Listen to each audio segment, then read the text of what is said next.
इनके साथ प्रधानमंत्री नरेंद्र मोदी की 1-to-1 डायलॉग्स होंगे, द्विपक्षीय वार्ताएं होंगी और इसके साथ ही साथ पीएम की कई द्विपक्षीय बैठकें होंगी। G7 शिखर सम्मेलन के साइडलाइंस पर भी जो आमंत्रित देश हैं उनके नेताओं के साथ में, और G7 शिखर सम्मेलन से जो जुड़े के जो देश हैं, जो 7 देश हैं, उनसे भी प्रधानमंत्री नरेंद्र मोदी की वार्ता होगी। तो बेहद महत्वपूर्ण ये कहा जा रहा है सम्मेलन। प्रधानमंत्री नरेंद्र मोदी लगातार छठी बार इस सम्मेलन में हिस्सा ले रहे हैं और यात्रा के तीसरे चरण में प्रधानमंत्री 18 जून को क्रोएशिया गणराज्य पहुंचेंगे।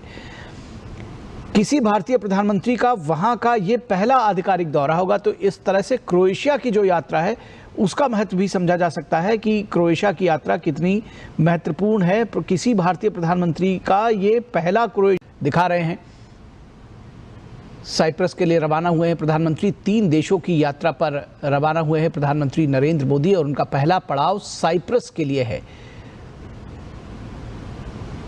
3 देशों के दौरे पर रवाना हो रहे हैं प्रधानमंत्री, साइप्रस, कनाडा और क्रोएशिया की यात्रा के लिए, जहां कनाडा में G7 शिखर सम्मेलन में वो हिस्सा लेंगे, जबकि साइप्रस और क्रोएशिया में अपने समकक्षों के साथ विशेष बैठकें होंगी।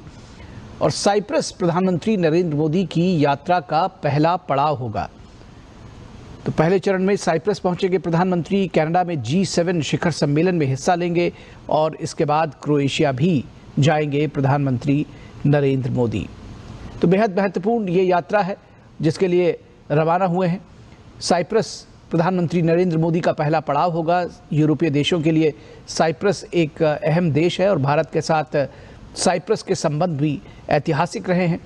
राजनयिक संबंध भी बेहद मजबूत रहे हैं साइप्रस के साथ, जहां दौरे का पहला पड़ाव प्रधानमंत्री के लिए। और ये 23 वर्षों के बाद किसी भारतीय प्रधानमंत्री की साइप्रस यात्रा हो रही है, तो इसके महत्व को भी समझा जा सकता है। साइप्रस में भारत के जो तमाम हित हैं एक दूसरे के देशों के साथ में, उसको लेकर के साइप्रस के नेताओं के साथ में जो प्रधानमंत्री के साथ में चर्चा होगी।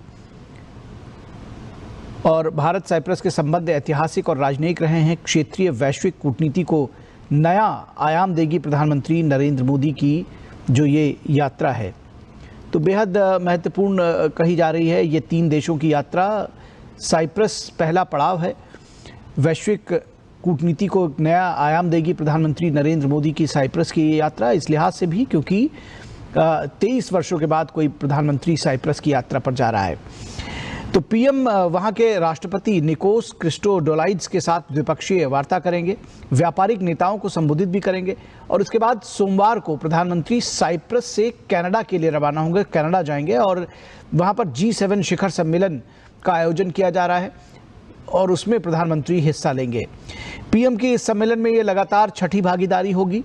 पीएम G7 देशों सहित आमंत्रित देशों के नेताओं और वैश्विक संगठनों के शीर्ष अधिकारियों के साथ विभिन्न मुद्दों पर चर्चा करेंगे। तो जो तमाम इंटरनेशनल ऑर्गेनाइजेशंस हैं उनके प्रमुख भी इस G7 शिखर सम्मेलन में मौजूद होंगे, जिनके साथ प्रधानमंत्री नरेंद्र मोदी की 1-to-1 डायलॉग्स होंगे, द्विपक्षीय वार्ताएं होंगी और इसके साथ ही साथ पीएम की कई द्विपक्षीय बैठकें होंगी। G7 शिखर सम्मेलन के साइडलाइंस पर भी जो आमंत्रित देश हैं उनके नेताओं के साथ में, और G7 शिखर सम्मेलन से जो जुड़े के जो देश हैं, जो 7 देश हैं, उनसे भी प्रधानमंत्री नरेंद्र मोदी की वार्ता होगी। तो बेहद महत्वपूर्ण ये कहा जा रहा है सम्मेलन। प्रधानमंत्री नरेंद्र मोदी लगातार छठी बार इस सम्मेलन में हिस्सा ले रहे हैं और यात्रा के तीसरे चरण में प्रधानमंत्री 18 जून को क्रोएशिया गणराज्य पहुंचेंगे। किसी भारतीय प्रधानमंत्री का वहां का ये पहला आधिकारिक दौरा होगा, तो इस तरह से क्रोएशिया की जो यात्रा है उसका महत्व भी समझा जा सकता है कि क्रोएशिया की यात्रा कितनी महत्वपूर्ण है। किसी भारतीय प्रधानमंत्री का ये पहला क्रोएशिया दिखा रहे हैं। साइप्रस के लिए रवाना हुए हैं प्रधानमंत्री। 3 देशों की यात्रा पर रवाना हुए हैं प्रधानमंत्री नरेंद्र मोदी और उनका पहला पड़ाव साइप्रस के लिए है। 3 देशों के दौरे पर रवाना हो रहे हैं प्रधानमंत्री, साइप्रस, कनाडा और क्रोएशिया की यात्रा के लिए, जहां कनाडा में G7 शिखर सम्मेलन में वो हिस्सा लेंगे, जबकि साइप्रस और क्रोएशिया में अपने समकक्षों के साथ विशेष बैठकें होंगी। और साइप्रस प्रधानमंत्री नरेंद्र मोदी की यात्रा का पहला पड़ाव होगा। तो पहले चरण में साइप्रस पहुंचेंगे प्रधानमंत्री, कनाडा में G7 शिखर सम्मेलन में हिस्सा लेंगे और इसके बाद क्रोएशिया भी जाएंगे प्रधानमंत्री नरेंद्र मोदी। तो बेहद महत्वपूर्ण ये यात्रा है जिसके लिए रवाना हुए हैं। साइप्रस प्रधानमंत्री नरेंद्र मोदी का पहला पड़ाव होगा। यूरोपीय देशों के लिए साइप्रस एक अहम देश है और भारत के साथ साइप्रस के संबंध भी ऐतिहासिक रहे हैं। राजनयिक संबंध भी बेहद मजबूत रहे हैं साइप्रस के साथ, जहां दौरे का पहला पड़ाव प्रधानमंत्री के लिए। और ये 23 वर्षों के बाद किसी भारतीय प्रधानमंत्री की साइप्रस यात्रा हो रही है, तो इसके महत्व को भी समझा जा सकता है। साइप्रस में भारत के जो तमाम हित हैं एक दूसरे के देशों के साथ में, उसको लेकर के साइप्रस के नेताओं के साथ में जो प्रधानमंत्री के साथ में चर्चा होगी। और भारत साइप्रस के संबंध ऐतिहासिक और राजनयिक रहे हैं। क्षेत्रीय वैश्विक कूटनीति को नया आयाम देगी